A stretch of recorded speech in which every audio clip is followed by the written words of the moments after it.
Hi, it's Pastor Chris popping in with a quick reminder that if you like this video, it would be a huge help if you could share it with your friends. That will help more people see this video and find our other videos and hear the good news of Jesus Christ and get to know our community here in DeWitt a little bit better and maybe even find a community for themselves. So thank you very much for sharing what we've made here with the people who you know and love. And now, on with the video.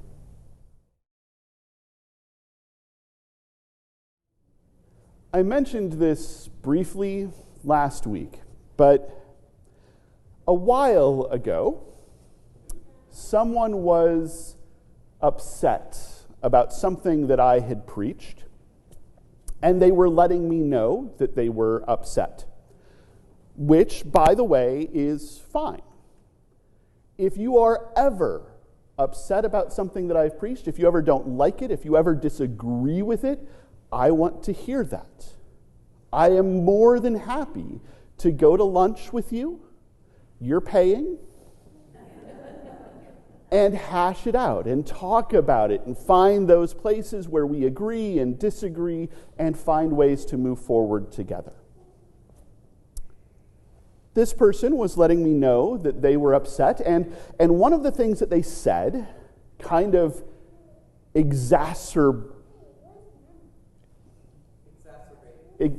that's not the word that I'm looking at. Exacerbatedly? Something that they said exhaustedly, like, I try with the fancy words, I'm not always good. But something that they said was, why can't you just preach the word? And what they meant was, why can't you just tell us exactly what is in this book, exactly what it says, and not like add stuff to it or try to be clever or try to bring in stuff I'm not comfortable with. And I would insist that when I preach, I am pretty scripturally grounded. Everything has a basis somewhere in here. But, well, the thing is, this is a collection of books and poems and hymns and passages and stuff that were written 2,000 years ago by a bunch of different people in a bunch of different places at a bunch of different times. And sometimes it's not enough just to say what's in here because that was a long time ago in a very different reality than the one we live in today. And one of the things that we've become really good at is domesticating what is in here. Of taking out all of the stuff that makes us uncomfortable or reinterpreting it so that it maintains the world as it is. So I guess what I'm saying is, in order to understand today's story, you're going to need to know a different story. Once upon a time, a very long time ago, a long time even before Jesus rode into Jerusalem, the descendants of Abraham and Isaac and Jacob lived as slaves in the land of Egypt, in the house of bondage. And while they were living as slaves in the land of Egypt, in the house of bondage, they cried out to God. And God heard them. And God raised up a hero who went to the king of Egypt and said, "Let my people go." And the king of Egypt said, "No." So God sent plagues on Egypt. And one night that was different from all other nights, the hero went to the people, to the descendants of Abraham and Isaac and Jacob, and said, "Tonight, I want you to take a lamb and kill it and roast it and eat it. And take some of its blood and put it on the doorpost to your house. Because tonight God is going to come through the land of Egypt, through the house of bondage, and take the lives of all of the firstborn. The firstborn of every human family, the firstborn of every animal family, the firstborn of everyone in every house, from the house of the lowest peasant to the house of the king of Egypt himself, except for those that have this blood of the Lamb on their doorpost. And so the descendants of Abraham and Isaac and Jacob did just that. They took a lamb and they killed it and they roasted it and they ate it and they put some of the blood on the doorpost of their house. And God passed through. And while the people of Egypt were mourning their losses, the descendants of Abraham and Isaac and Jacob picked up their stuff and any other stuff they could find and left. They walked out of slavery and into the wilderness. And every year since then, they have celebrated this day, this night that was different from all other nights. They have celebrated it in the wilderness. They have celebrated it in Canaan. They have celebrated it in exile in Babylon. They have celebrated it when they have been an independent kingdom and when they have been under the rule of others. They have celebrated when they have been a united kingdom and when they have been warring factions. This night, when God overthrew an empire and freed the oppressed. And now they are a dispossessed people in an occupied land, in their homes ruled by Romans, and they celebrate this night. And for the descendants of Abraham and Isaac and Jacob, it is a wonderful reminder of what God can do. And stories have started to crop up around it. Stories that someday a new hero will come. A new king will come. A new miracle will come and overthrow the emperor and his empire. And the descendants of Abraham and Isaac and Jacob will live as a free people again. So they are ready to celebrate. The Romans, on the other hand, have also heard about this and are not keen on the idea. They are the ones in charge. Stories about heroes and kings and miracles and revolutions are not appetizing to them. So on this day, there are more than a usual number of Roman soldiers in Jerusalem. They are making a display of power. Don't get any ideas. And that is when Jesus rides into Jerusalem. And that is when the people shout, Hosanna.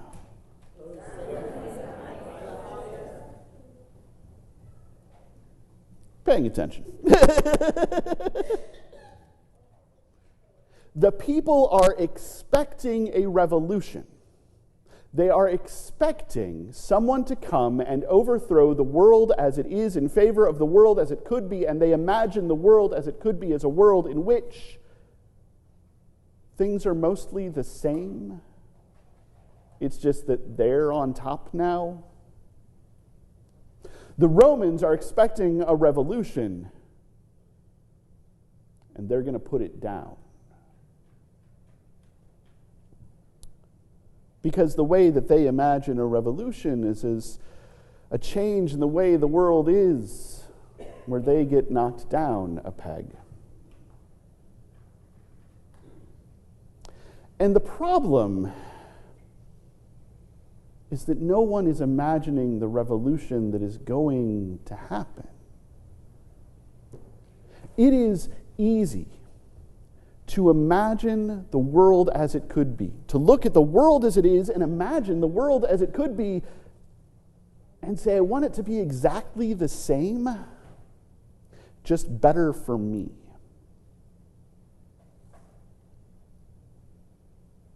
We fight revolutions that work that way. We toil for revolutions that work that way. There are constantly revolutions that work that way. But the revolution that Christ brings is not about changing which people, which folks like us, which human beings are on top. It's about leveling the whole thing and putting God on top. But not even that, because God doesn't rule as a king like human kings. God rules as love. This is a revolution that overturns everything in favor of love. And it's impossible to describe.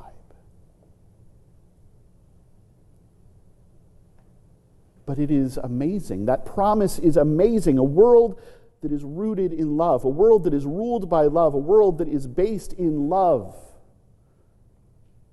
a world where the only power is love. And Jesus demonstrates that. The first thing that Jesus does in our story after he rides into Jerusalem and the people shout, Hosanna,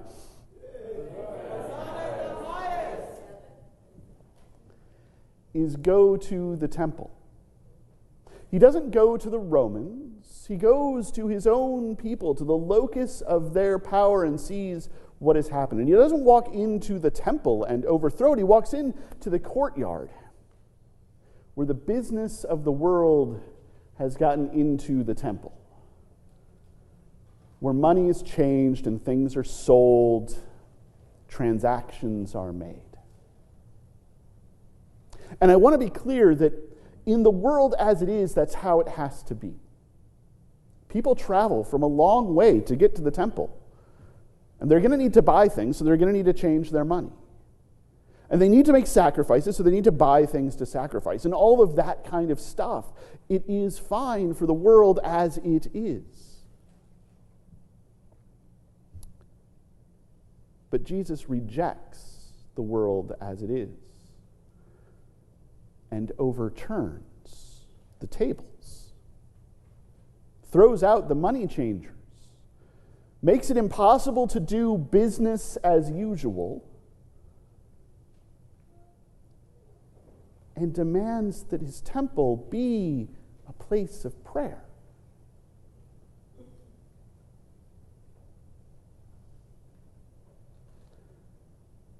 It is easy to imagine that the revolution that is coming will be a revolution of the world.